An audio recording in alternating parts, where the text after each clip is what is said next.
Hey Mike, it's Warren. One very important thing I want to make sure you get right is you got to get this LED.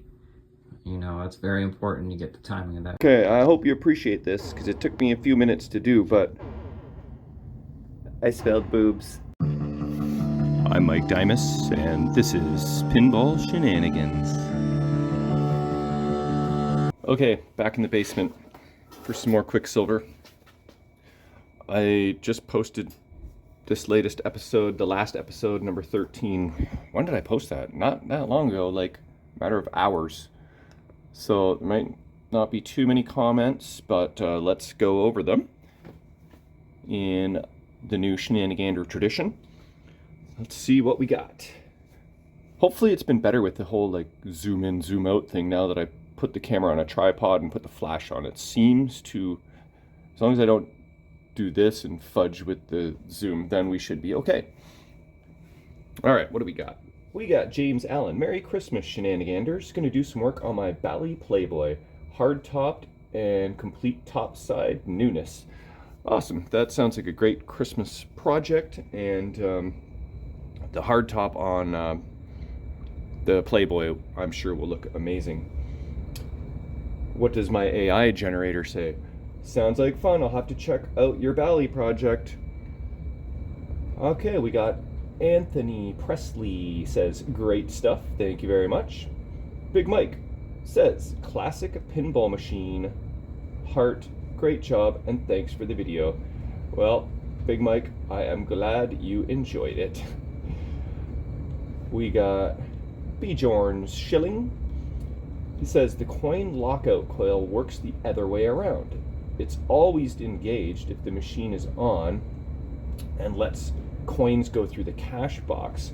If the machine is off, your money comes back down the coin return. Okay, yeah, that makes sense because it's forever rattling and rumbling, so yeah, that's why we get rid of those things, because they're just noisy. But yeah, thank you, that is correct. I had it the other way around. David Gamba says, I was yelling at you through my phone watching you search the chart for the SCRs. Oh, I bet you weren't the only one. How silly. We got Colks Pinball says, for doing extended work while the playfield is in the game, I always just lay a towel on the lockdown bar area and flip the playfield over. Oh yeah, okay, I've done that before. Just like take the whole playfield out and just flip it over. I'm gonna try not to screw up my focus. Let's not do that. But I have done that before, so I could just do that. That's actually a really good idea. I almost forgot about that strategy. And set the apron on the lock bar. Just pay attention which way you roll it, and try to roll it the opposite way when you make it right side up so you're not coiling up the harness. Okay, yeah, that's also a good idea. Thank you.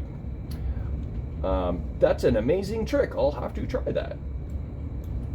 And we got Espresso Mechanic TD says, here's wishing you, Kevin, you, Jamie, Kevin, Dutch, Julie, Shawnee Boy, Barry, and all the other members of the Canadian Pinball Wizard Club a flipping Merry Christmas. Well, thank you very much, Espresso.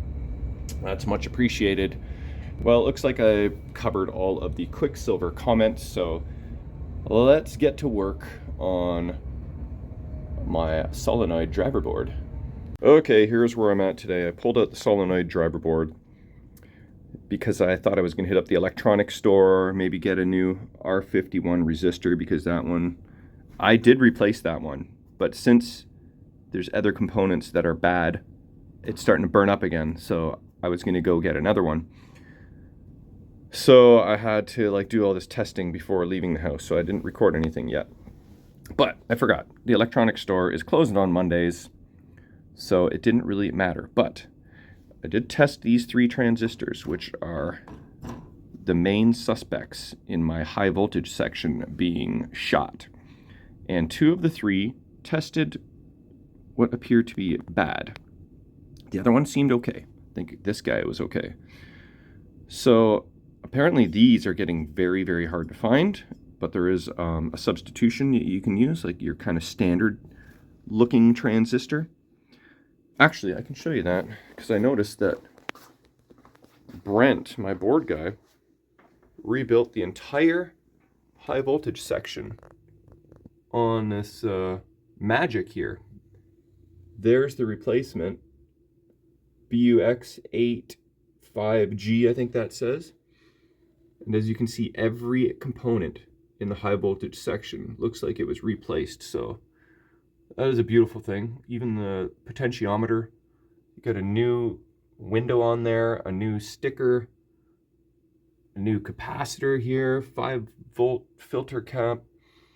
That's the way you really do it. Just shotgun the whole damn thing. Even this other capacitor looks like it was replaced.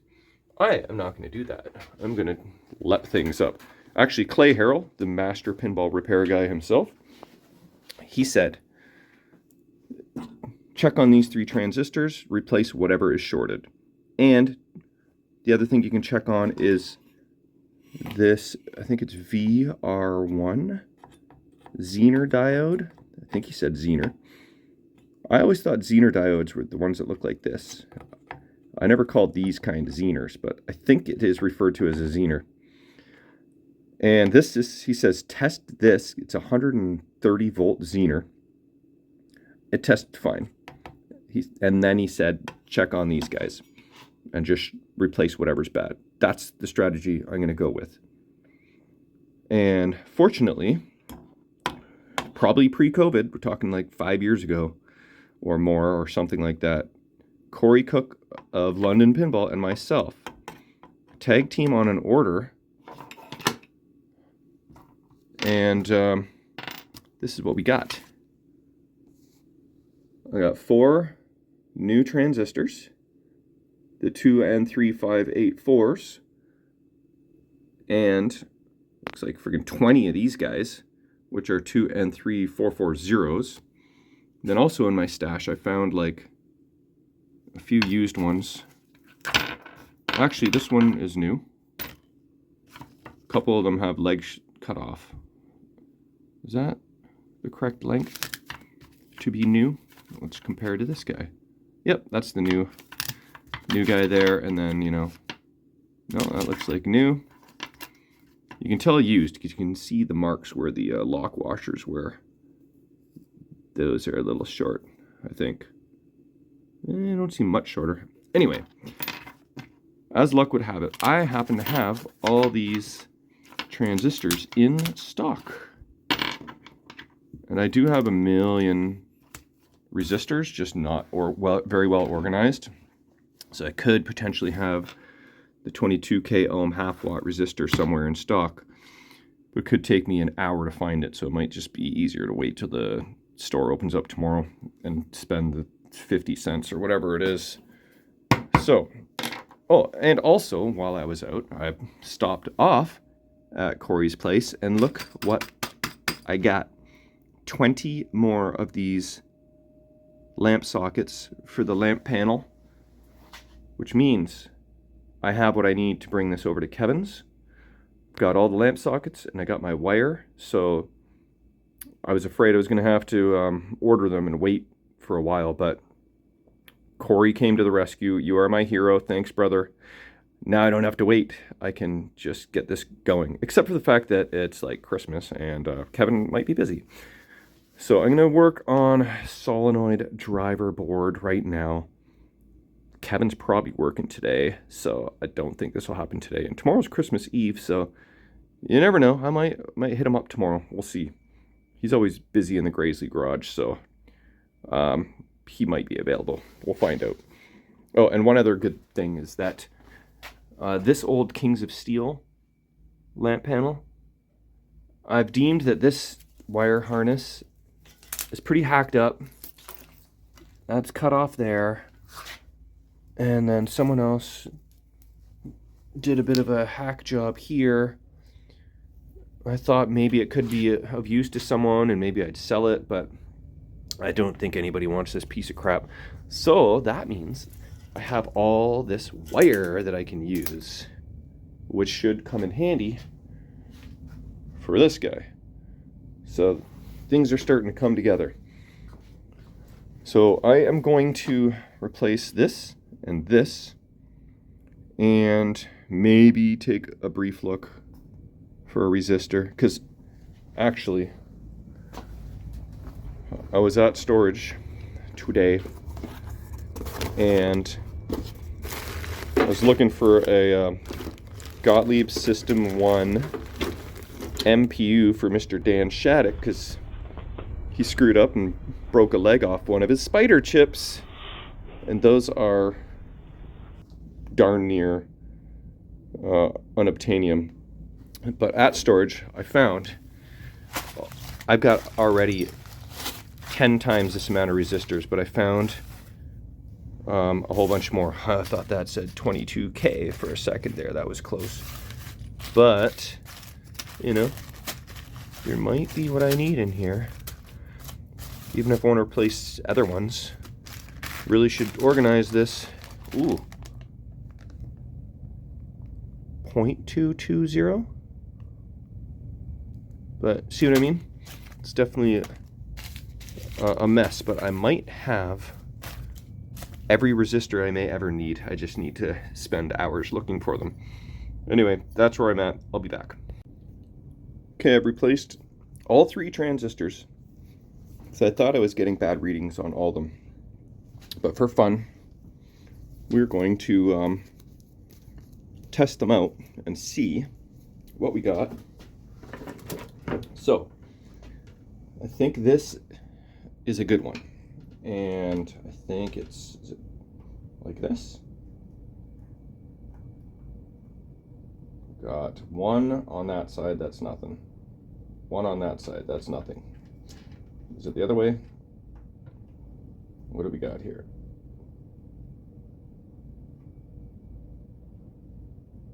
That's nothing. Wait, is that the bad one? Okay, 0.183 and 0.7. That's just weird. This, I think, should be the good one.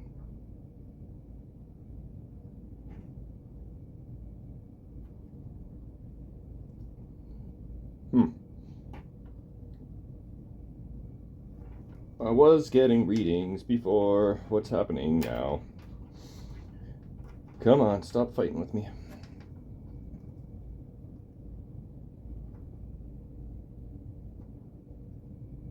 Hey, there we go. Okay. That is a good transistor. We got 0.546 on one leg and should have 0 on the other. Okay. Now this, we got 0.181 and 0.007. So this definitely was bad. That's the one that was in there. Throwing that right in the garbage. Put this back in the good pile. And here is one of the bad transistors I pulled out. Let's see what kind of reading I get off of this. Okay, so here's a good one. Let's do that one first. Try and get a reading off of one of these guys here. This is a lot harder than it looks. I need more hands. No. Okay, there we go. So we got 0.6, that's great on the one leg. And nothing on the other. So I have ground on the this guy here. So what do we got? That doesn't look very good. What about the other leg?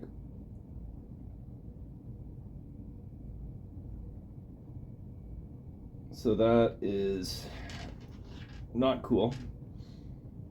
And then the other one,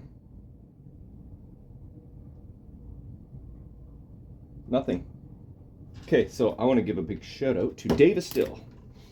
When I posted my problem, he was the first one to comment, and I said, if these two voltages on these two test points are the same, does that mean one of the transistors is bad?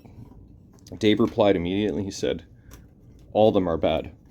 I'm like, all of them? how many are there? I thought it was just these two at first, but then I remember, oh yeah, there's this guy. So Dave, still, you were correct. You nailed it right off the hop. All three of these seem to test bad, so they've all been replaced. I did a pretty fine job, I must say. Looks good. So I think I could go looking for an 22k ohm 22k ohm resistor and replace that. It doesn't like to test properly in the board, so I cannot get a reading off of it. I think it's because the capacitor's in there. Oh wait, it's working now. Oh, maybe because my transistors are actually not shorted. 22k ohms. All right, so even though that resistor is a little bit hot, it's testing fine. Let's check this VR1 Zener diode. Again, we got 0 one way and then 0 the other way. No.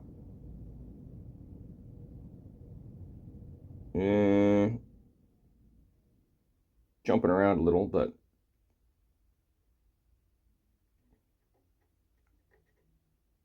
yeah, jumping around a lot. Okay, well, that's not really conclusive. I think just because there's capacitors in the circuit, it's jumping. But there we go, it's kind of stabilized now. That's good reading in my books. So let's throw this in the machine and retest my voltages and see if they are correct this time. I have high hopes for this, actually. All right, for the big test, just got the two connectors on the right side of the solenoid driver connected. I don't even think I need the bottom of the two, but oh well. Why am I getting a track mode? I thought, oh, I didn't disconnect my CPU. Let me do that. Hold on. I'll be right back. Okay, hopefully I didn't blow anything up. I didn't want the CPU connected, but oh well. Hopefully it'll be fine. Those transistors, they're pretty much idiot proof. You can't really install them wrong, but at first I thought if I screw it up, then that could blow stuff up. But they're pretty idiot proof, so here we go. I think it's test point 2 and test point 4 that we want to measure. Let's just go through all of them actually. Let's do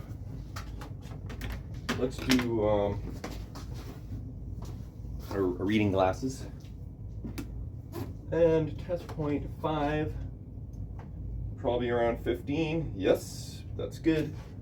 Test point 1 should be 5. Test point 3 should be 5. All right, now test point 4. We're at 245 volts. This is the big test right here. Test point 2, come on, we need it to be around 190 or 180. 204. That seems a little high. Maybe I will turn the little potentiometer down a bit and see if I can get that to test better. All right, why not? I'll bring you along.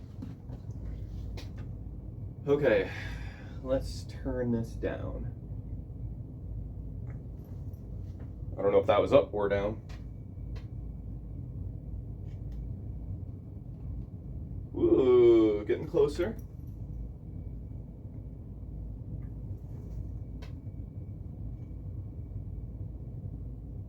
Oh wow, that's a big drop.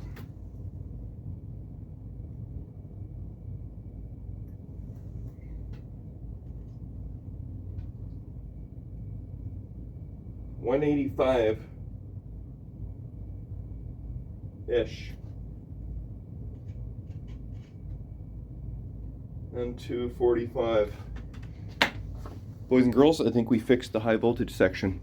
So I'm going to tinker with that for a minute because I think I want to bring it down to about 170 or 80 volts. I just want to read to make sure I put it at the correct voltage, because if you put them at a lower voltage, it just preserves your displays. You don't need the full 190 volts. So I'm going to figure out what I want to adjust this at. I'll do that. And then maybe even we'll plug in a display just for fun over here and see what happens. All right, I got everything connected back up, and I've got test point 2 adjusted to 172 volts, which I like, but test point 4 is still kind of up there. It's like 244 volts, which is like 50 volts friggin' higher. Well, actually it's not. I thought it was 190. It's the 230, so it's actually only like, well, it's plus or minus 27 volts. Okay. Hey, I think I answered my own question. So test point 4, even though it's 244 volts, is within spec. So we are good to go. Look at this. I just upped my rig. I got score cam now. So I flipped the display board around. Quicksilver's 7-digit game. Meteor is 6 digits, so it ain't going to display right. But if it displays anything at all, I'll be happy. So let's turn this on and kind of play a ball if we can.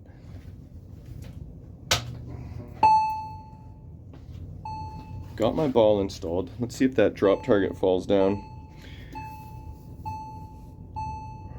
That first one. Oh, hey, look at that! We got scores! Oh, we got issues though.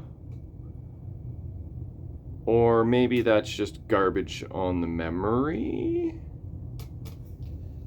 Or just showing weird because it's 6-digit displays? Either way, we've got working displays. So let's play a game of upside down 6-digit Quicksilver.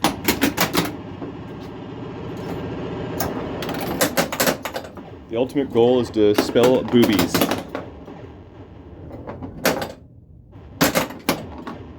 Oh yeah, and all my lights are now working, so that's helpful. So I didn't really explain the rules. Like, there's 2 basic strategies.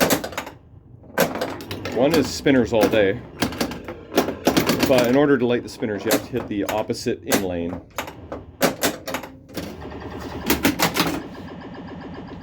I'm kind of like standing back talking to the camera, so it's throwing my game off.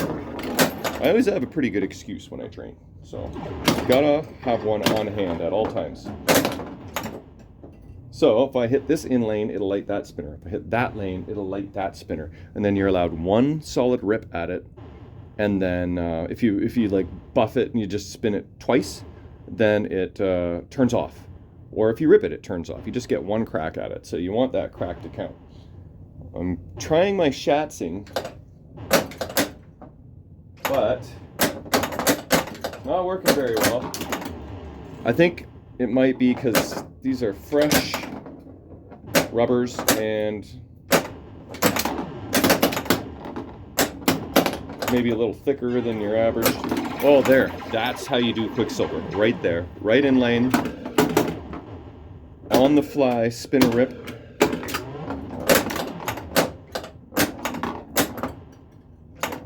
The other strategy is put the ball in that saucer. Oh, and don't drain out of it. And every time you put it in the saucer, it increases the value of the drop target. So it's 5,000, 10,000, 15,000, 20,000 a drop target. So you can just go saucer and drops all day long for the other strategy. Too lowy. Getting closer and closer to boobies. Oh, there's my favorite shot in the game. Bank off the targets into the spinner. Actually, it would be even more of my favorite if it was a lit spinner like that. These pop bumpers couple times I've seen them not pop very well. So I might... Did I sweep that whole bank? There's a new updated Quicksilver code that you can get. And I think it keeps track of spinner rips. And also, maybe there's an award or points or something for sweeping the whole target bank. Let's try my Shatzing again. There we go. Now a rip. Whoa.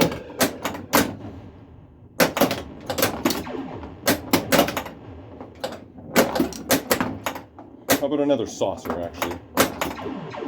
Oh, see that spinner? I like got two little spins out of it, and then it turned off on me, and then I ripped it.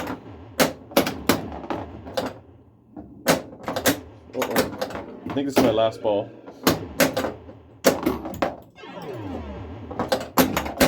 Okay, what am I spelling? What am I spelling? Am I getting close to boobies? 95E62. No. I need like to turn this into an 8. I'm at 6 right now, so I need 20 points.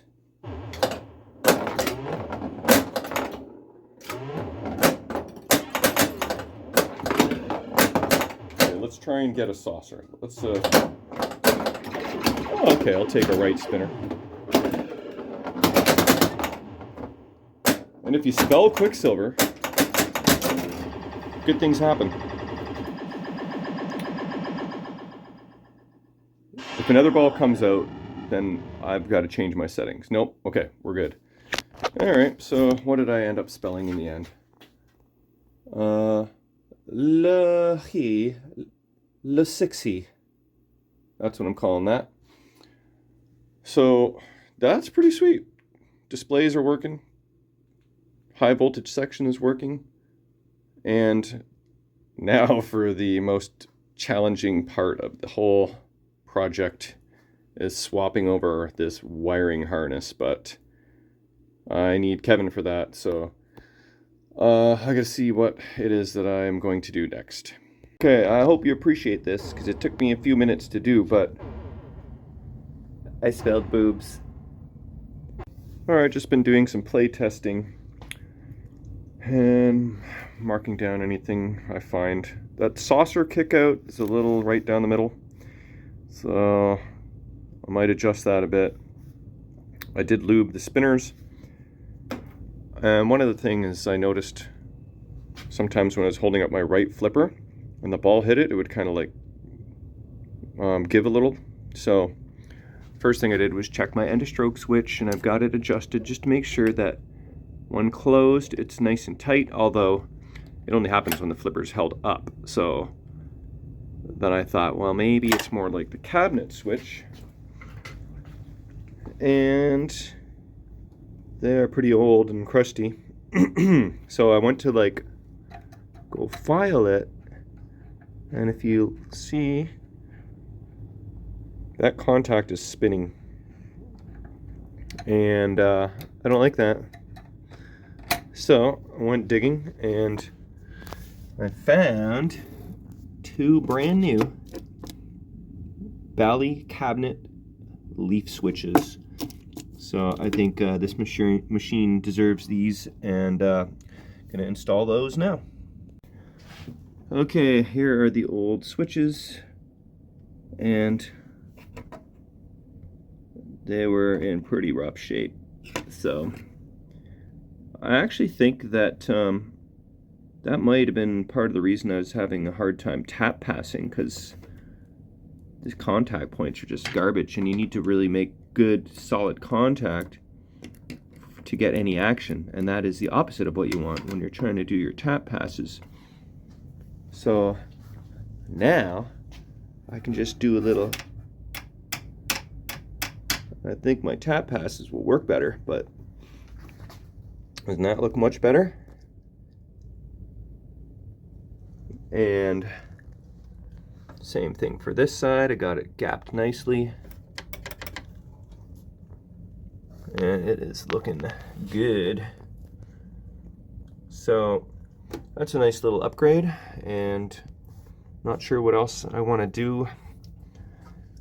the biggest pain in the ass is this drop target. Kind of procrastinating on that, but maybe, like, what if this spring just needs to be moved? No, it ain't gonna be that simple. See, this is the ledge I'm talking about here, right? That 90-degree angle right there. If it's not perfectly 90 degrees, then it could cause it to fall. One thing I could do is maybe tighten the spring up a bit. That might work. Or if there happens to be any wear on the metal portion where the ledge rests, let's try and push this up manually here. Let's see, watch this latching motion right there. That looks pretty good. So, I don't know. Maybe I will tighten up the spring and see if that helps. But I guess, yeah, that's not that big of a pain in the ass just to cut the spring. So maybe I'll work on that next. Okay, I was just trying to take a slow motion video of my drop targets to see what is actually the issue. Is the drop target not going up high enough so it's not latching, or is it going up too high and falling back down? Unfortunately, it's worked perfectly like 20 times in a row now.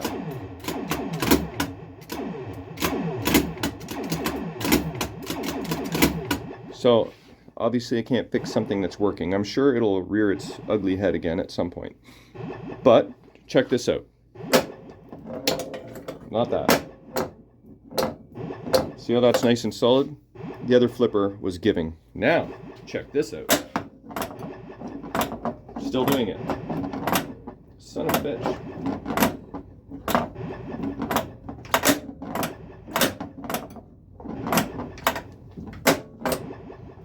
Well,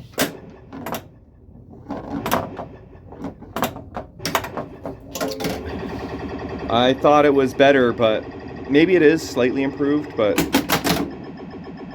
I'm still not happy about it. Let's try the tap passing now. Let's just try flipping in general.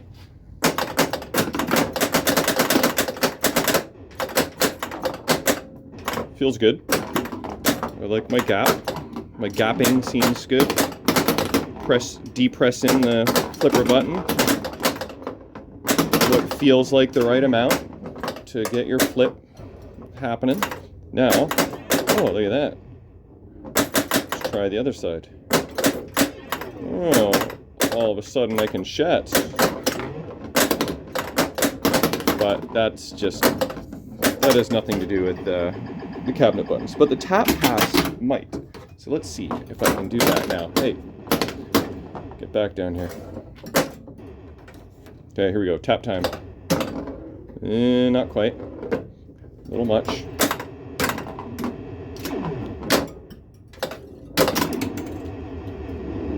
The rolling tap is a whole next new level, but no. So I've got to go like microest flip. I think maybe because they are so new that it's actually harder. Just feather the contact together and it's still practically full force. Okay, so apparently there won't be any tap passing going on in this game. But I'm still shats, which is clutch for this game. Except you gotta not wait too long. Okay, I spent some time trying to dial in these pop bumpers. They're not popping 100% of the time. They're just such a finicky thing to adjust. I'm not 100% happy with them yet. I may still mess with them more. You know, you don't want them too close or they like start machine gunning. You don't want them too far apart or they don't pop at all. So I'm gonna deal with that. But I haven't had this issue pop up again yet, so I can't fix something that is working. But I think on that note, I'm gonna wrap things up for tonight. Put a decent dent in things, and I think tomorrow might be lamp panel day, so we'll see how that goes.